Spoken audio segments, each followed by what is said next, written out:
धुळे सोलापूर महामार्गावर जालना जिल्ह्यातल्या महाकाळा फाट्यावर आज दुपारी रस्त्यावर उभ्या असलेल्या नादुरुस्त ट्रकला भरधाव कारने पाठीमागून धडकून झालेल्या अपघातात एकाच कुटुंबातल्या चौघांचा मृत्यू झाला तर दोघे जण गंभीर जखमी झाले।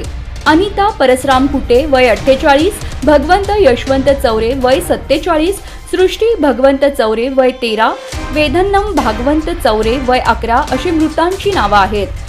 या अपघातात परसराम लक्ष्मण कुटे आणि छाया भगवंत चौरे हे दोघे गंभीर जखमी झाले असून त्यांच्यावर छत्रपती संभाजीनगर इथल्या खासगी रुग्णालयात उपचार सुरू आहेत।